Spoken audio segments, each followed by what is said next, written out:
The worst part wasn't the porcelain plate shattering against my chest. It wasn't even the blood dripping from my palms as the shards cut into my skin. The real shock was what happened next. Everyone watched me fall, and nobody moved. No one helped. No one spoke.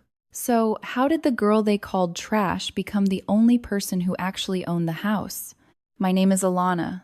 I'm 30 years old, and I make my living doing the kind of work most people can't even look at.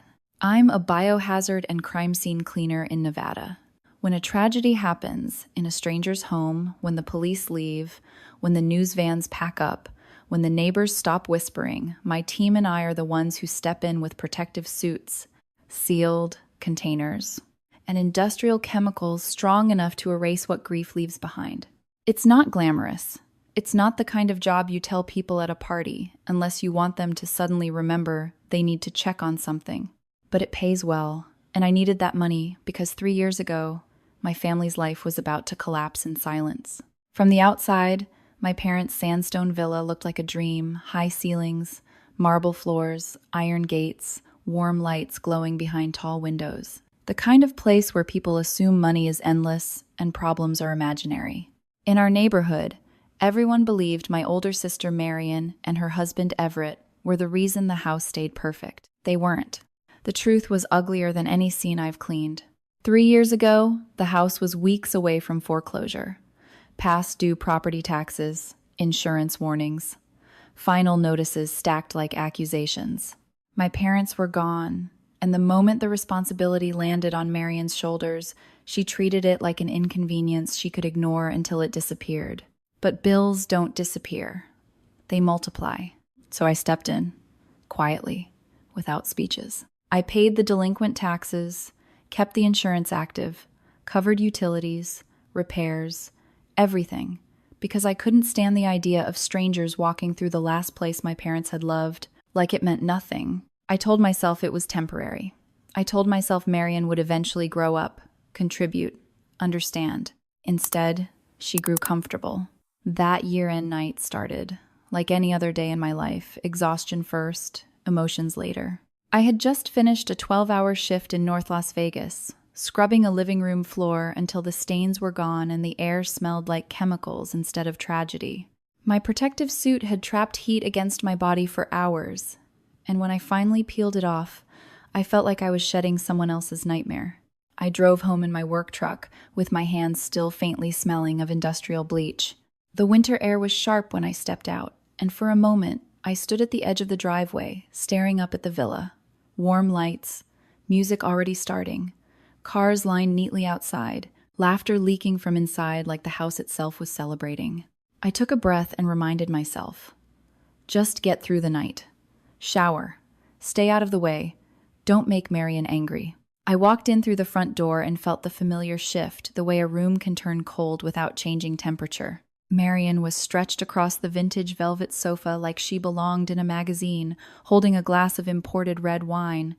She looked up at me, and the disgust in her eyes landed like a slap. "Oh my God," she said, pulling a silk handkerchief from her pocket and covering her nose. "You came home like that?" Like that. Like I was something unpleasant that had wandered into her perfect world. I didn't answer. I didn't have energy for the usual performance. I just wanted to go upstairs, wash the day off my skin, and disappear. But Marion couldn't let me disappear, not when she had an audience coming. She coughed theatrically and waved her free hand in front of her face. "Please don't stand near my friends tonight," she said, loud enough to make it feel like an announcement. "This party is important." Important, meaning she was important, meaning the illusion was important. And then Everett appeared from the kitchen, like he'd been waiting for his moment. He worked as a low-level floor manager at a struggling casino, but he carried himself like a billionaire. That arrogance always amazed me, especially knowing how often he borrowed money. How many times Marion whispered about a small temporary problem that somehow never ended. Everett stepped into my path near the staircase, blocking me with a grin that made my stomach tighten. "Alana," he said, voice low, almost friendly. "We need to talk." I tried to move around him, but he shifted with me, keeping me trapped. "Not tonight," I said. "Oh, it'll only take a minute," he replied and pulled a folder from the counter. It's about the house. There's a new investment opportunity. Real money. But I need my name on the deed. Immediately. My heart sank. Not because I was surprised Everett's schemes were like clockwork, but because he said it so casually, as if I should be honored to hand over what I had kept alive with my own blood and exhaustion. No, I said. His grin didn't fade. You don't understand, he whispered, leaning closer. This is for the family. That word again. Family. Always used like a leash. I'm not signing anything, I repeated. Everett's eyes hardened. Then I'll protect myself, he murmured. You work those scenes. People talk. It wouldn't be hard to start rumors. Missing valuables, jewelry, cash. You know how it goes. For a second, I felt something hot rise behind my ribs. In my line of work, trust is everything. If my reputation was questioned, my license could be suspended, my income destroyed. And Everett knew that. He wasn't asking. He was threatening. I stared at him, seeing him clearly in a way I hadn't allowed myself to before. He didn't want partnership. He wanted power. He wanted control. And he believed I would cave because I always had. I shoved past him without another word and went upstairs, my pulse pounding. That's when I noticed something else was wrong. In the hallway, my parents' display case where Mom kept silver heirlooms and Dad's rare coins looked emptier than it should. The velvet lining inside one drawer was too flat, too bare. I opened it. My breath stopped. Gone. Coins, candlesticks, pieces of my parents' history that felt sacred. I felt the same hollow shock I've seen in victims' families when they realize something precious has been taken and cannot be replaced. I found Marian upstairs, flipping through a fashion magazine like she was choosing her next identity. What did you do with Mom's heirlooms? I asked. She didn't even look up. Relax. Marian, my voice tightened. Where are they? She sighed dramatically. I pawned them. The word hit me harder than Everett's threat. You pawned them? I whispered. Those weren't yours? Marian shrugged, still not meeting my eyes. I needed a lucky charm for a tournament. I'll buy them back when I win. When I win? Like reality was something she could negotiate with confidence. A cold knot formed in my chest. Because it wasn't just the theft, it was the way she treated our parents' memory like disposable decor, something she could trade for a moment of thrill. Downstairs, the party was building, doors opening, voices rising, music swelling, Marian's laughter drifting up like she was already practicing being adored. And as I stood there in the hallway, smelling faintly of bleach and loss, I realized something that made my hands shake. Tonight wasn't just going to be another night of insults. Tonight was the night Marian planned to prove publicly that she could humiliate me in my own home and nobody would stop her. And the worst part, for years, she was right. But that was about to change. By 8 o'clock, the villa had transformed into Marian's personal theater. Crystal glasses chimed with laughter, perfume mixed with expensive wine. Men in tailored suits and women in fur coats filled the living room, each of them talking just loudly enough to make sure everyone heard how successful, how connected, how untouchable they were. And Marian, my sister, stood at the center of it all, like she had been born for this moment. She floated from group to group with that polished smile, the one she only used when she had an audience. Every gesture was practiced, every laugh was timed. Her whole life was built on the idea that if she looked rich enough, she would become rich enough. I stayed near the service entrance like she'd ordered earlier, trying to be invisible. That used to be my strategy. Stay small, stay quiet, survive the night. I told myself I was protecting my parents' legacy by protecting Marian's reputation. But standing there, watching her bask in the world I was paying for, I felt something inside me shift. Because Marian wasn't protecting anything. She was consuming it. I heard her voice cut through the room like a knife. Oh, be careful, she warned her guests, glancing in my direction with mock concern. Don't stand too close to her. She works in very unpleasant places. A woman with diamond earrings frowned. What does she do? Marian's eyes gleamed. This was her favorite part. She cleans crime scenes, Marian announced, louder now, ensuring nearby people turned to listen. Blood, chemicals, death. Honestly, I have to fumigate the house just to feel normal again. Laughter rippled through the group. Not everyone laughed, but nobody corrected her. Nobody defended me. Not a single person said, "That's her sister." My cheeks burned. My throat tightened. I wanted to walk out right then, but something held me in place, part shock, part old habit, part disbelief that she could still be this cruel. I glanced around the room, looking for Everett. He was near the fireplace, holding a drink he probably didn't pay for, watching me with that smug grin, like he was waiting for a moment to strike. Then Marion called my name. "Alana," she said sharply, as if summoning staff. "Come here." Every head turned. I walked forward, feeling the weight of their eyes. Marion stood beside the buffet table, her wine glass tilted in her fingers. She looked radiant under the warm lights, like she belonged in a world that had never made room for people like me. As I approached, Marion tipped her glass slowly, deliberately, onto the floor.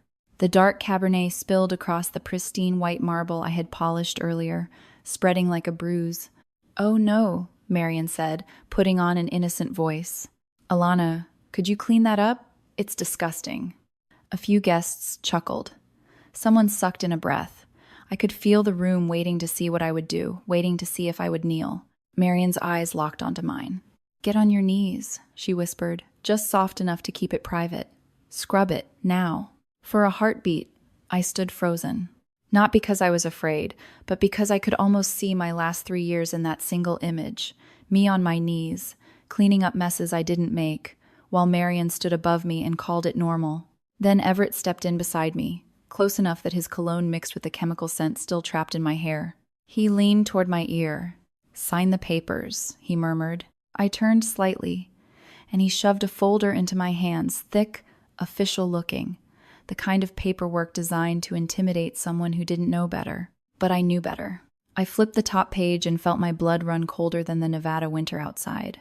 It was an inheritance waiver, a surrender document, a legal trap. "I'm not signing this," I said, voice low. Everett's grin tightened. "You will," he whispered. "Or I'll make a call." "To who?" I asked. He leaned closer. "People who can make your life very hard. Your cleaning license, your background checks. All it takes is one report that you took something from a scene. One accusation. You know how quickly the story spreads." My hands trembled, not from fear, but from rage. He was holding my livelihood hostage with lies, and Marion was watching, smiling like she was enjoying every second. Then she raised her voice again, letting her cruelty bloom in public. "You're just a cleaner," Marion announced. "You smell like rotting garbage. Don't pretend you belong among people of our status." The room fell into a heavy silence, one of those silences where everyone knows something wrong is happening, but nobody wants to be the first person to stop it. I felt a familiar tug inside me, an old instinct to shrink, to swallow the insult, to protect the image. And then it snapped. I looked at Everett's smug face and Marion's shining eyes and realized the truth. They didn't hate me because I was weak. They hated me because I was necessary. I grabbed Everett's stack of papers and yanked them from his hands. His smile faltered. "Hey," I threw the document straight into his face.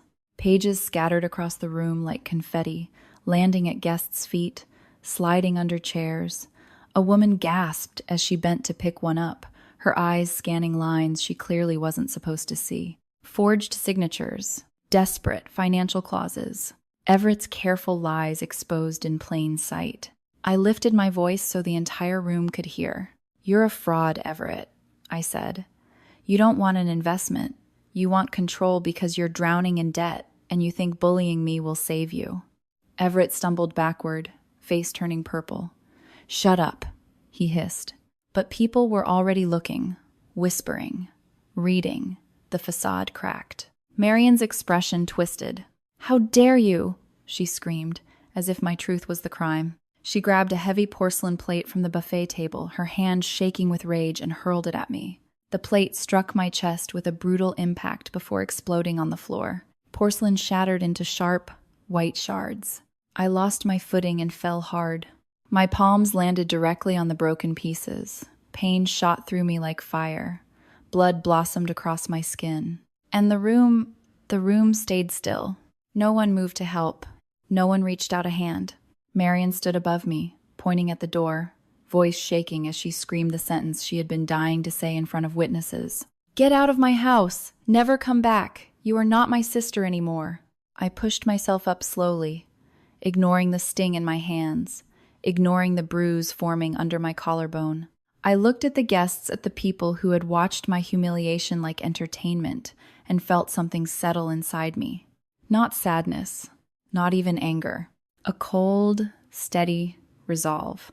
I picked up my purse, and I walked out into the winter night without looking back. Because as Marion celebrated her victory inside, she had no idea what she'd really done. She hadn't kicked me out of her house. She had just forced the owner to finally act like the owner. And before the party even ended, the first step of her downfall was already moving through the system, quiet, legal, unstoppable. The kind of revenge that doesn't shout. It simply arrives. The city felt unreal after I walked out of that villa. Las Vegas was glowing the way it always does, neon spilling across the pavement, tourists laughing as if the world had never hurt anyone, music thumping from somewhere down the strip. But inside my truck, everything was silent, except the rough sound of my own breathing and the faint, wet sting in my bandaged palms. The bruised spot on my chest throbbed with every inhale, a painful reminder that my sister's rage had been heavy enough to leave a mark. I kept my eyes on the road, because if I let myself replay the scene too clearly, the plate, the shattering, the way the room froze while I bled, I was afraid I might do something reckless. And I couldn't afford reckless. Not anymore. Not when my whole life depended on staying calm and letting the truth do the damage. I drove past hotels where Marion used to spend my hard-earned money like it was her birthright. I passed the glittering entrances of casinos where she and Everett played their games, where they laughed under chandeliers while I worked in silence under fluorescent lights. For years, I convinced myself I was doing it for family, that enduring humiliation was the price of keeping the last piece of my parents' legacy intact. But as the streetlights slid across my windshield like moving bars, it finally hit me: family was not supposed to feel like a prison, and love was not supposed to require blood on your hands. I didn't go to a friend's apartment in the suburbs. I didn't go to a cozy place where someone would ask questions I wasn't ready to answer. There was only one place I could go where nobody would judge the smell of chemicals on my clothes or the exhaustion on my face: our company's supply depot in the industrial district, the warehouse that held the tools for the messes other people refused to imagine. That place wasn't beautiful, but it was honest. And that night, honesty was the only thing that felt safe. The metal service doors creaked when I pushed them open, and the harsh fluorescent lights hit my eyes like a slap. Jillian was still there, standing at the sorting table with a clipboard in one hand and a bottle of disinfectant in the other. Her hair pulled back, her posture sharp, like she lived in constant readiness. She looked up, and her expression changed instantly. She didn't ask if I was okay. She saw my face and already knew the answer. "Alana," she said, and dropped the clipboard like it didn't matter. She crossed the room fast, grabbed my wrists gently, and turned my hands toward the light. The bandages I'd wrapped quickly in my truck were already spotted with red.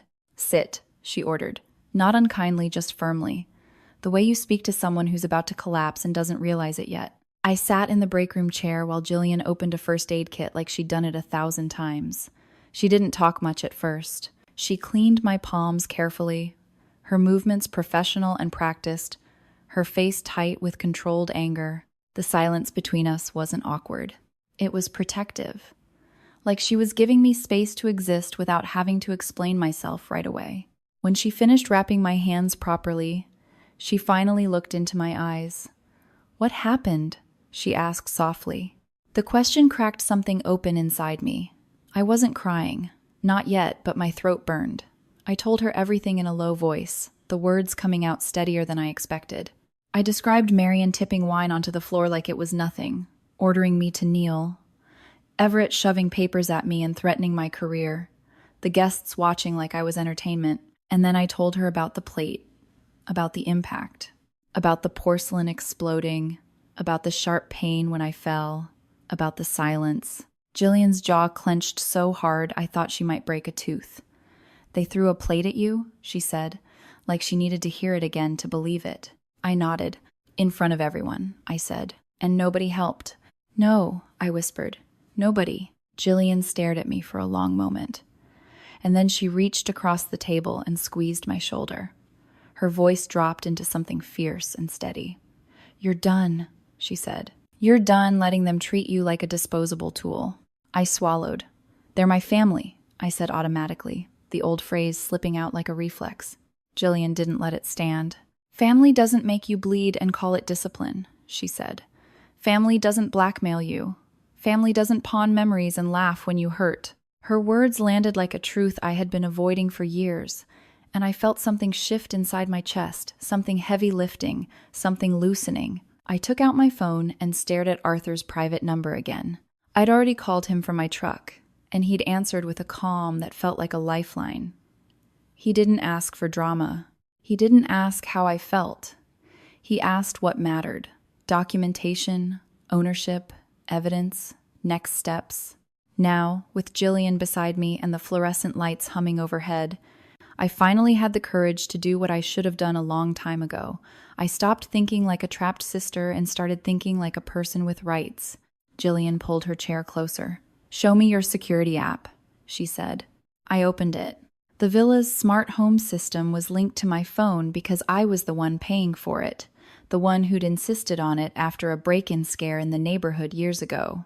At the time, Marion rolled her eyes and called me paranoid. Now, that paranoia was about to become the proof that saved me. We scrolled through the logs together, door codes used, motion alerts triggered, timestamps of entries and exits. Jillian's finger paused on the screen. Look at this, she said. The pattern was undeniable. Late-night activity, multiple entries, back gate openings, clusters of motion alerts that didn't match a normal household routine. Marion and Everett weren't just living in that house, they were treating it like a private venue, a playground. My stomach tightened. She told people she hosted charity mixers, I said, even as the words felt ridiculous now. Jillian let out a short, humorless sound. Charity doesn't show up at 2 a.m, she said, and it doesn't leave in a convoy. We dug deeper, more logs, more timestamps. And then Jillian pointed to one line that made my blood run cold, an alert showing the security system had been manually disabled on several nights when I was working long, overnight shifts, which meant Marion wasn't just careless. She was hiding things. Jillian's eyes narrowed. If they were hosting illegal gambling nights, she said slowly, that's liability. Huge liability. And if something happened on that property, an injury, an overdose, a fight, you'd be the one paying the price, because your name is the one tied to everything. The word liability hit me like a second plate. For years, I thought I was protecting the family by paying bills. I didn't realize I was also carrying legal risk while Marion played queen. My phone buzzed. Arthur, I answered, and Jillian stayed quiet, listening. Alana, Arthur said, voice crisp, like he'd been awake for hours. I double-checked the county database. Your tax lien certificate matured. That means the deed is legally yours now.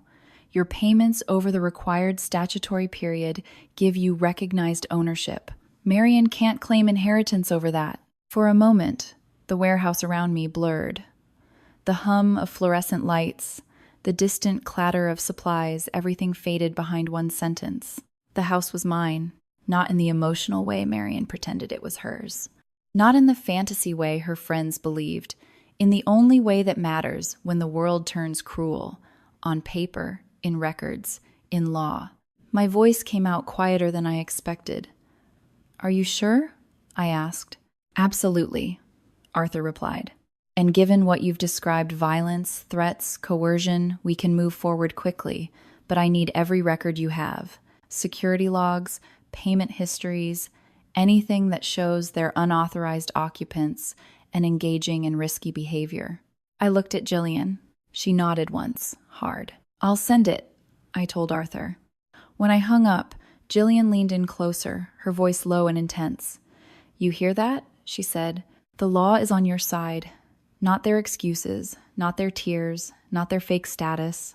I stared at my phone screen, feeling a strange mix of grief and power. Because it shouldn't have taken blood on marble for me to accept the truth. It shouldn't have taken a shattered plate for me to realize I wasn't obligated to endure cruelty just because it came from someone who shared my DNA. But maybe that's how it always is. Sometimes, the thing that finally wakes you up has to hurt enough to leave a scar. Jillian stood and placed both hands on the table, leaning toward me like she was anchoring me to reality. "You don't have to do anything dramatic," she said. "You just have to stop saving people who keep trying to drown you." I took a slow breath. The ache in my palms pulsed. The bruise on my chest reminded me of what it cost to stay silent. And in that moment, I made a promise to myself, quiet, firm, irreversible. Tonight was the last night I would bleed for someone else's comfort. Tonight was the last night I would carry a house on my back while being treated like dirt under its marble floors. If Marion wanted to keep calling me a cleaner, fine. Because now, I was finally going to clean my life too. And the first thing I cleaned away was my hesitation. Dawn came slowly through the thin motel curtains, pale and almost gentle, as if the world didn't know what had shifted overnight. I hadn't really slept. My body had shut down for a few hours, but my mind had stayed alert, replaying everything in careful, controlled fragments. Not the humiliation, not Marion's scream, not the way porcelain exploded across marble. I forced myself to focus on something else, the pattern, the paperwork, the truth. Because if I allowed myself to feel everything at once, I would crumble, and I was done crumbling. The motel room was small and anonymous. No memories, no portraits on the walls, no velvet sofas or imported wine glasses pretending to signal status. Just a desk, a bed, and my laptop glowing faintly in the early light. For the first time in years, I wasn't waking up wondering which bill I needed to cover before Marion noticed. I was waking up knowing I didn't have to cover anything anymore. I sat at the desk and opened every financial record connected to the villa. Property tax statements, insurance premiums, utility payments, 3 years' worth of transactions, all with my name attached. The pattern was undeniable. While Marion curated a life of polished illusion, I had been the one holding up the foundation. And then I found something I should have looked at more closely long ago. The life insurance disbursement file from shortly after my parents passed. I remembered that payout. It was supposed to stabilize the mortgage, help secure the house while Marion and I adjusted to life without them. At the time, I had been too overwhelmed to examine every line in detail. I trusted that what was filed had been filed correctly. Trust, that word again. I zoomed in on the scanned document and felt my stomach twist. The signature at the bottom wasn't my father's. At first, I told myself I was imagining it. Grief can distort memory. But I pulled up older documents, Dad's driver's license renewal, his retirement paperwork, a handwritten birthday note he once tucked into a book for me. I placed the signatures side by side. They weren't even close. The curves were wrong. The pressure marks were inconsistent. Whoever signed that insurance form had tried to imitate my father's handwriting, but they hadn't understood him. My chest tightened. Not with shock, not even with anger. With something colder, Everett. The transfer records showed a large portion of the payout diverted into a private account, one that didn't align with the mortgage schedule. A quiet siphon, a subtle redirection, the kind of move that assumes no one will look closely. For 3 years, I had assumed the financial strain was just bad luck, bad timing, market shifts. I hadn't allowed myself to believe that someone inside the house would deliberately take from the dead. My hands trembled slightly as I opened a video call with Arthur. He answered quickly, already dressed for the day, tie straight, expression focused. "Alana." I turned the laptop toward him. "Look at this," I said. He studied the documents in silence, his eyes moving with the precision of someone trained to dissect lies for a living. He asked for dates, cross-referenced numbers. Requested, I scroll through the transfer history. Finally, he leaned back. "That's a forged signature," he said evenly. Even though I already knew, hearing it spoken out loud made something inside me settle. There's a strange relief in confirmation. Doubt is exhausting. Certainty, even painful certainty, is cleaner. "How serious is it?" I asked. Arthur didn't dramatize. He didn't raise his voice. "Very," he replied. Forgery tied to insurance disbursement and financial redirection is not something taken lightly. You did the right thing bringing this to me instead of confronting them. I exhaled slowly. I'm not trying to destroy anyone, I said. I can't keep protecting people who are actively hurting me. Arthur nodded once. Then don't, he said simply. Let documentation do what emotion cannot. After we ended the call, I sat in silence for several minutes. I thought about Marian laughing while telling her guests I smelled like death. I thought about Everett whispering threats about my cleaning license. I thought about the plate hitting my chest. They had believed I would never look beyond the surface, that I would keep absorbing humiliation as long as the house remained standing. But they forgot something important. I clean for a living. I know how to look closely. I know how to find what's hidden. With steady hands, I compiled everything into a structured digital file insurance forms, signature comparisons, payment records, security logs showing unauthorized late-night gatherings. No commentary, no insults, just facts. Then I drafted a calm, professional message forwarding the evidence to the appropriate internal compliance channel connected to Everett's workplace. Not out of revenge, out of necessity. A man who handles money in a regulated industry should not have a hidden history of financial deception. When I pressed send, I didn't feel triumph. I felt alignment. For years, my actions and my silence had been at war. Now, they were finally on the same side. There was one more step I needed to take. I logged into the financial dashboard that listed every supplementary credit card issued under my name. Marian's favorite champagne, designer boutiques, last-minute investment dinners, all tied back to accounts I funded. I hovered over the suspend option. For a second, guilt tried to creep in. The old voice whispered, "You're being harsh. She'll panic. This is too much." Then another voice answered, stronger.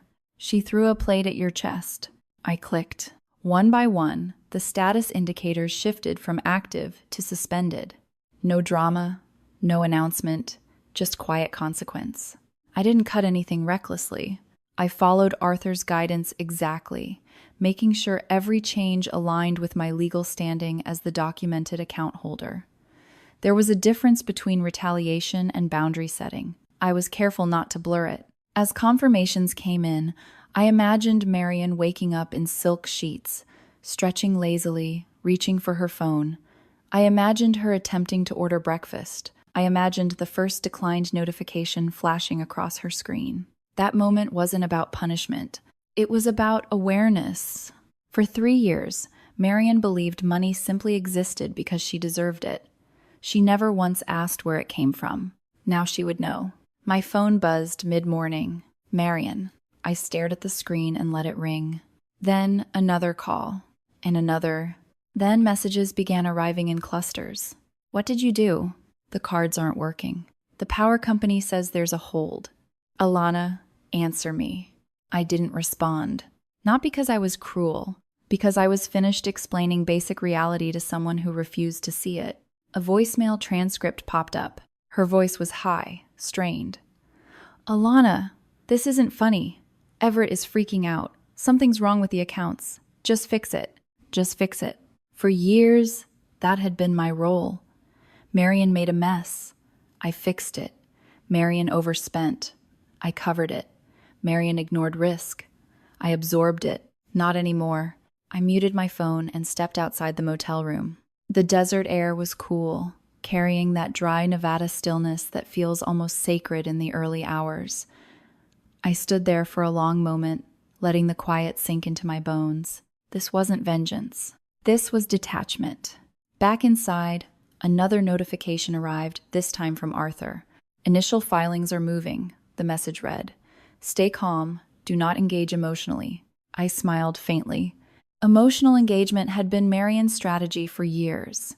Tears, accusations, public shaming, manipulation disguised as sisterhood. But she had miscalculated something. She believed I would always choose relationship over self-respect. She didn't realize that the night she threw that plate, she severed the last fragile thread tying me to guilt. I returned to the desk and closed the laptop slowly. For the first time in a long while, I didn't feel like I was bracing for impact. I felt like I was standing upright. Marion would wake up fully soon. She would realize that her safety net wasn't endless, that the lights, the water, the credit lines, the polished marble floors, none of it existed without the person she humiliated.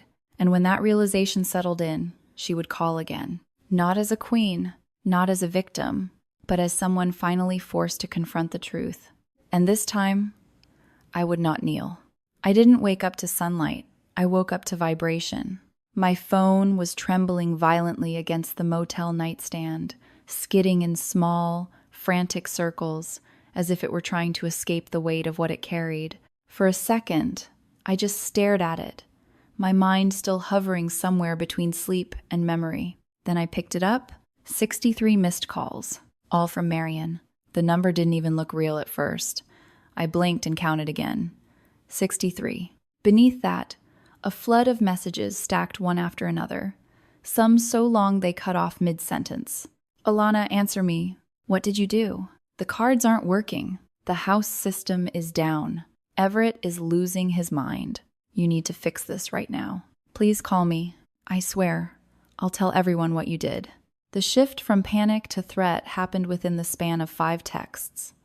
That was Marion in her purest form. When fear didn't work, she reached for intimidation. I leaned back against the thin motel pillow and let out a slow breath. My hands still ached beneath their bandages, and when I moved my shoulders, I felt the deep bruise forming under my collarbone where the plate had hit. It pulsed faintly, like a reminder that this wasn't theoretical, this wasn't drama, this was consequence. I opened the most recent voicemail transcript. Her voice poured through in jagged fragments, distorted by crying and anger tangled together. Alana, what is wrong with you? The electricity is acting weird. The thermostat won't respond. The cards keep declining. Everett says something is flagged on his end too. If you're trying to prove a point, you've made it. Just stop. Prove point. For 3 years, I hadn't tried to prove anything. I had just worked, paid, protected, absorbed. Now that I stopped, the absence felt like violence to her. Another voicemail followed, this one clearly recorded minutes later. The tone had shifted. You're going to get us killed, Marion said, voice shaking harder now. There are people calling Everett about money. If you freeze accounts like this without warning. I paused the playback. Without warning. I thought back to the night before. The wine spilling across marble.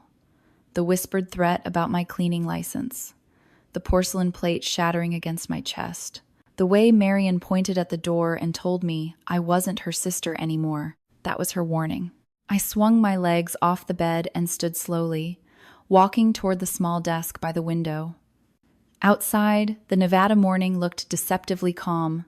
A few cars rolled past. The sky was pale and open. Inside my phone, chaos was blooming. Another message came through. Please, Alana. I'm sorry. We can talk about this. I didn't mean it. You know how I get when I'm upset. I let out a quiet laugh at that. Marion didn't get upset. Marion performed. She calculated.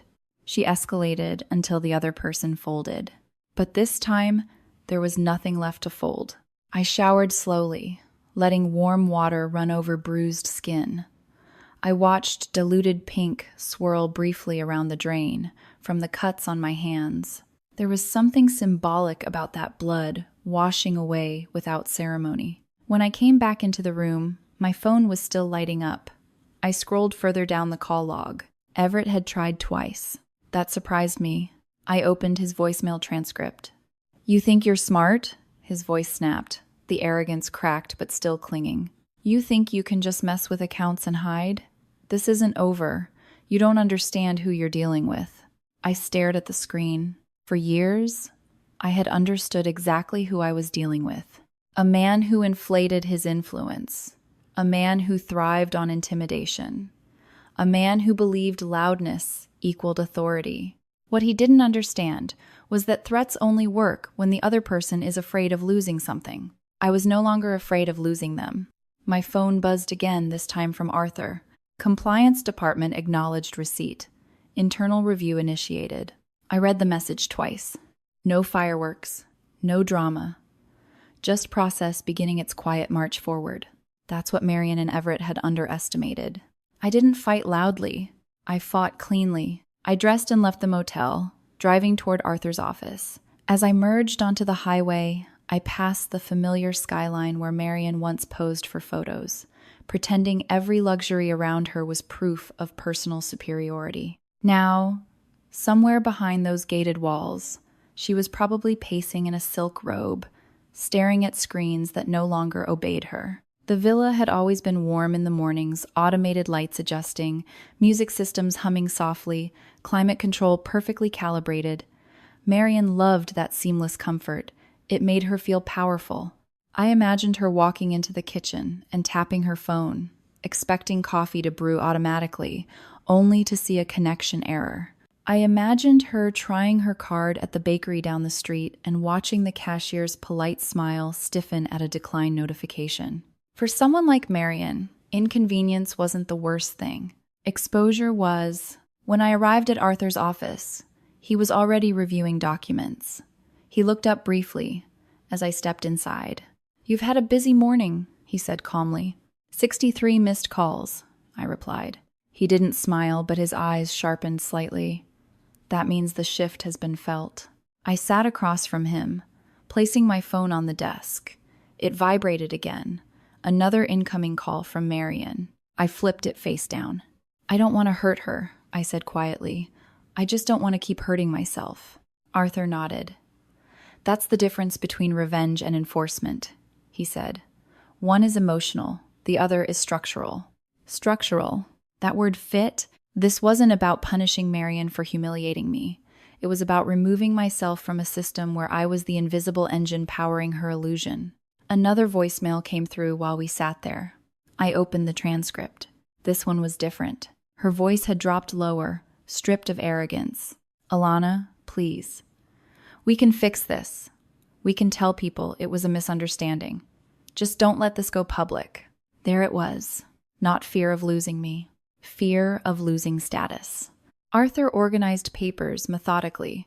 "Enforcement timing is being coordinated," he said. "You don't need to respond to anything. Silence is sometimes the strongest position." I nodded slowly. For years, my silence had been weakness. Now it was choice. As I left his office later that morning, my phone buzzed again. This time, it wasn't Marion. It was a notification from the villa's security system. Multiple access attempts, repeated override entries. I stared at it, picturing Everett trying to regain control, punching in codes that no longer gave him authority. The irony wasn't lost on me. He had tried to corner me near a fireplace and make me sign away ownership with intimidation. Now he was locked out of systems tied to my name. I sat in my truck for a moment, letting the realization settle fully. 63 missed calls. For years, I had answered every single one the moment Marion's name flashed across my screen, ready to fix, to soothe, to rescue. Today, I didn't answer once. And instead of guilt, I felt something unexpected. Space. Space where anxiety used to live. Space where obligation used to sit heavy on my chest. The bruise beneath my collarbone throbbed again, but it felt distant now, like a fading echo rather than an open wound. Marion thought I had attacked her life overnight. What she didn't understand was simpler than that. I hadn't attacked anything. I had stepped back. And when you remove the foundation from something built entirely on your sacrifice, it doesn't collapse because you pushed it. It collapses because it was never stable to begin with. My phone vibrated one more time. 64. I let it ring. And for the first time in years, I didn't feel like I was waiting for the next crisis. I felt like I was finally watching it from the outside, not as the cleaner of their mess, but as the woman who had finally stopped cleaning it. The neighborhood had never seen police lights in front of that villa before. It was the kind of street where lawns were trimmed with obsessive precision and neighbors pretended not to notice anything imperfect. Reputation mattered there. Appearances mattered even more. And Marion had built her entire identity on fitting into that picture. So when the red and blue lights flashed against the sandstone walls, it wasn't just an enforcement action. It was exposure. I stood across the street with Arthur beside me. the morning air cool and thin in my lungs. My hands were still wrapped in clean bandages, and the bruise beneath my collarbone had darkened into a deep, undeniable shade of purple. I didn't hide it. I didn't need to. Two police cruisers idled quietly at the curb. A county enforcement vehicle parked behind them. The scene wasn't chaotic. It was procedural, calm, measured. That calmness felt heavier than shouting ever could. Officer Curtis stepped out first, a tall man with a presence that didn't require raised volume. He walked up the stone path and knocked firmly on the front door. The sound echoed through the quiet street like a final announcement. It took a while before the door opened. When it did, Marion stood there, and for a moment, I almost didn't recognize her. Her hair was unstyled, no makeup softened the tension in her face. Her silk robe was tied too tightly at the waist, like she was physically trying to hold her world together. The confidence she wore like perfume at every party was gone. "What is this?" she demanded, her voice cracking despite her attempt at authority. Officer Curtis spoke evenly, presenting the paperwork with deliberate clarity. "Ma'am, you are being served an emergency order to vacate the premises. You have 30 minutes to gather essential belongings." 30 minutes. The words seemed to hit her physically. "This is my house," she snapped instinctively. Arthur stepped forward slightly, his tone professional, not emotional. "It is not," he said calmly. "Ownership documentation is clear." Marion's eyes darted past the officer until they landed on me. The shift in her expression was immediate. "Alana," she breathed, and then louder. "Alana, what are you doing?" I didn't answer right away. I wanted her to sit with the question. What was I doing? I was protecting myself. I was ending 3 years of quiet exploitation. I was refusing to kneel again. Marion pushed past the officer before he could fully block her and stumbled down the front steps toward me. "You can't do this," she said, her voice no longer polished, no longer theatrical. It was raw now, desperate. "We're sisters." There it was again. Sisters. I looked at her and remembered the night before, the wine on the floor, the laughter, the plate shattering against my chest, the way she pointed at the door and declared I was no longer family. "You ended that," I said quietly. "Not me." She shook her head violently. "I was angry. You know how I get. I didn't mean it." But I had spent years understanding exactly how she got. Angry when challenged, cruel when embarrassed, manipulative when cornered. Behind her, the enforcement team began moving efficiently. They weren't dramatic. They weren't aggressive. They followed procedure. Boxes were brought out. Personal items were placed carefully along the curb. Designer handbags that once symbolized status now looked like ordinary objects in morning light. Neighbors began to gather, not boldly, but subtly. Curtains shifted. Garage doors cracked open. The illusion Marion had curated so carefully was unraveling in full daylight. She noticed. Of course she noticed. Her gaze flicked toward the houses across the street, and I saw panic deepen not over losing the villa, but over losing image. "This is humiliating," she whispered, almost to herself. I held her gaze. "Now you know how it feels." The words weren't sharp. They were steady. She looked down at my bandaged hands for the first time. Really looked. Her eyes lingered on the white gauze. For a split second, I thought I saw something like regret. Then the front door opened again, and Everett appeared. He looked worse than Marion, unshaven, pale, his eyes darting rapidly as if calculating exits. He spotted the second officer approaching with additional documentation, and his composure fractured. "What is this?" he barked. "You can't just—" "Yes, we can," Officer Curtis replied evenly, cutting him off without raising his voice. Everett's gaze landed on me, and the hostility was immediate. "You think you've won?" he spat. I didn't respond, because this was never about winning.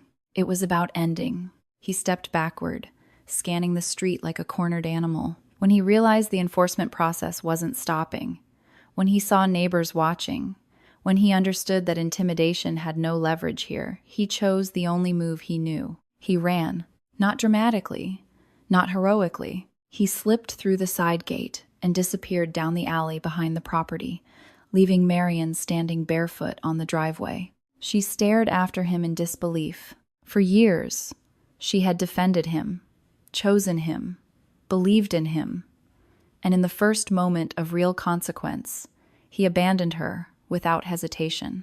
The irony didn't need commentary.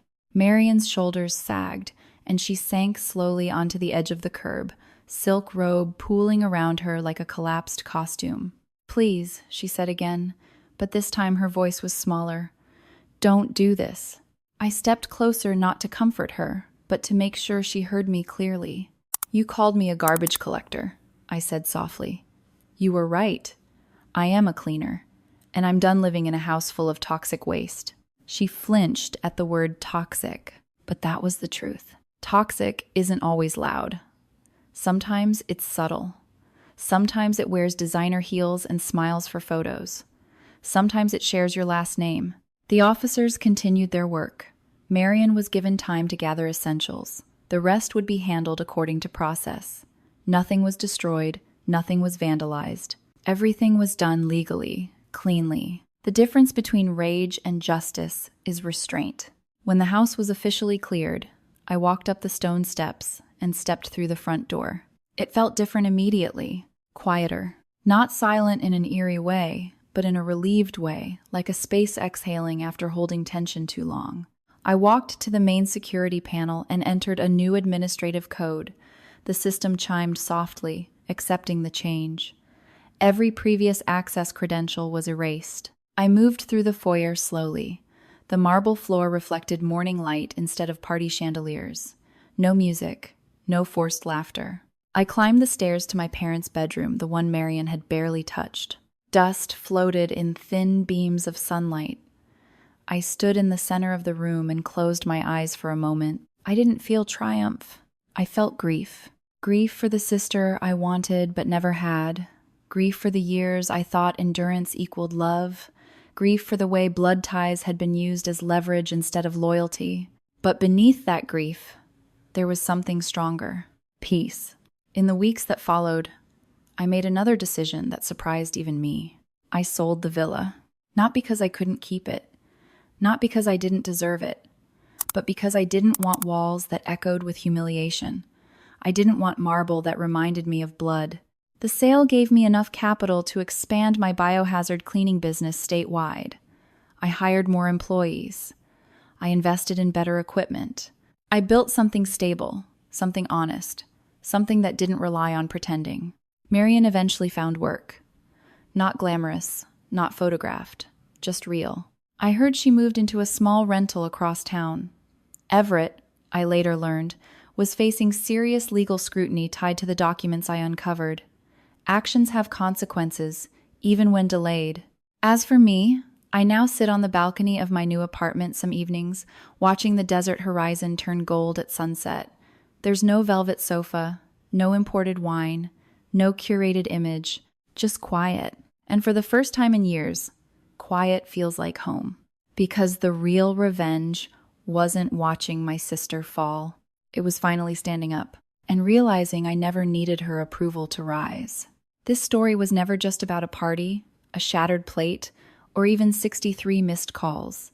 It was about something far deeper, the moment a person realizes that love without respect is not love at all. It was about boundaries, about the quiet strength it takes to stop funding your own humiliation, about understanding that sharing blood with someone does not give them permanent access to your dignity. What makes this journey powerful isn't the legal victory or the public exposure. It's the internal shift. The moment I stopped asking, "How do I keep the peace?" and started asking, "How do I protect myself?" That shift changes everything. Because when you remove yourself from a toxic dynamic, you don't destroy your life, you rebuild it on stronger ground. If this story resonated with you, if you've ever felt underestimated, used, or silenced by someone who should have protected you, I hope you remember this. You are allowed to walk away. You are allowed to choose yourself. Thank you for staying with me until the end. If you want more powerful, emotional stories about justice, resilience, and reclaiming your life, subscribe to Revenge Tale Society. Let's keep sharing stories that remind us we are stronger than we think.